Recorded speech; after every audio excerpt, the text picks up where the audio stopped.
Assalamualaikum warahmatullahi wabarakatuh. Selamat pagi teman-teman semua.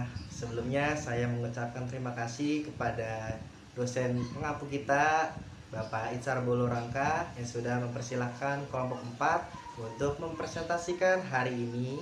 Dan tak lupa juga saya mengucapkan terima kasih kepada teman-teman semua yang sudah meluangkan waktunya untuk mau melihat hasil kerja kelompok dan hasil diskusi yang telah kami selesaikan.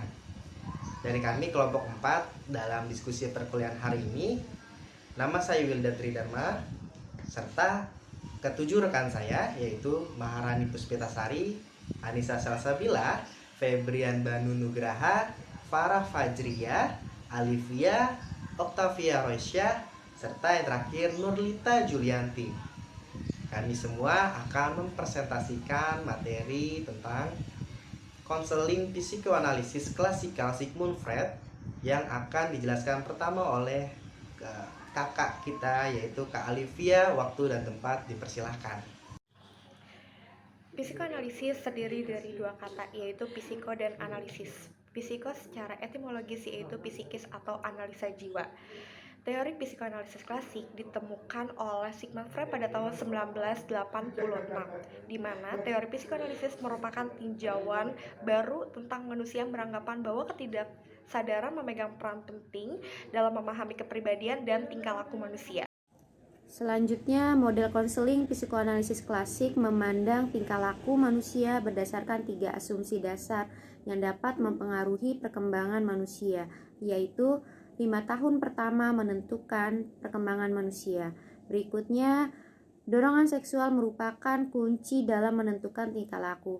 Terakhir, tingkah laku individu banyak didorong oleh faktor ketidaksadaran. Struktur kepribadian. Yang pertama ada ID. ID berasal dari kata Latin is yang artinya es. Kepribadian ini disebut Freud sebagai kepribadian bawaan lahir. ID berisi kebutuhan, keinginan, dan kehendak yang merupakan lapisan dasar dari struktur kepribadian seseorang. ID lah yang memunculkan keinginan seseorang untuk makan dan memuaskan nafsu yang lainnya. Lalu yang kedua ada ego. Ego terbentuk dari adanya diferensiasi ID karena adanya kontak dengan lingkungan. Aktivitas ego adalah mengarahkan ID untuk memperoleh suatu dalam pemenuhan kebutuhannya. Ego bertugas untuk menggerakkan seseorang dalam berinteraksi dengan lingkungan secara nyata dan menjadi mediator antara ID dengan lingkungannya. C. Superego. Superego merupakan rambu-rambu atau penjaga yang menjadi petunjuk individu bertingkah laku dalam usahanya untuk memenuhi kebutuhan id. Superego memiliki peran penting untuk menjadi penengah antara id dan ego. Selanjutnya ada perkembangan kepribadian. Tahap-tahap perkembangan kepribadian menurut psikoanalisis klasik yaitu A. Tahap oral, berlangsung sekitar umur 0 sampai 1 tahun. Pada tahap ini, kepuasan anak diperoleh anak melalui mulut. Baik, sekarang kita sudah masuk di tahap anal, di mana sudah berlangsungnya di usia 1 sampai 3 tahun. Pada fase ini, kesenangan bayi didapatkan dari aktivitas buang air besarnya. Ya, Freud menyatakan bahwa proses ini menjadi pemuas idea dan superego dalam waktu bersamaan. Jadi di tahap ini, di tahap anal ini, bayi-bayi yang ingin buang air besar, ia mendapatkan rasa kesenangannya. Setelah fase anal ada fase falik yang berlangsung pada usia 3 sampai 5 tahun. Pada fase ini seseorang akan mendapatkan kepuasan melalui organ kelaminnya. Contohnya anak sudah mulai menyukai lawan jenis.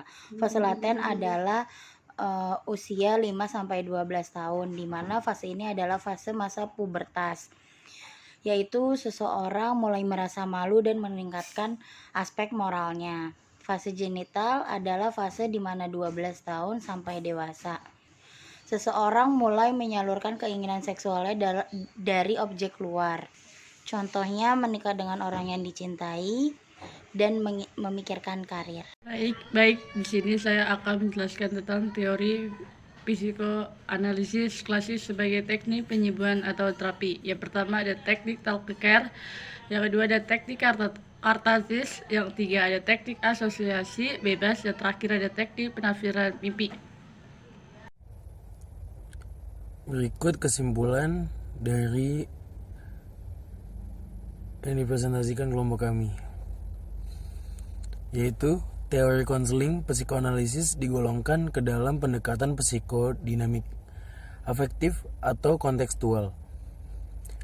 Perilaku manusia dikendalikan oleh dorongan-dorongan atau insting-insting yang tidak disadari, dan bahwa gangguan perilaku yang dialami manusia pada saat sekarang berkaitan dengan pengalaman di masa lampau, khususnya peristiwa traumatik.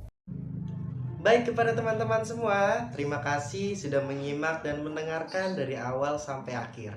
Saya rasa materi kali ini sudah kami sampaikan dengan jelas dan baik, tentunya oleh saya dan ketujuh rekan saya.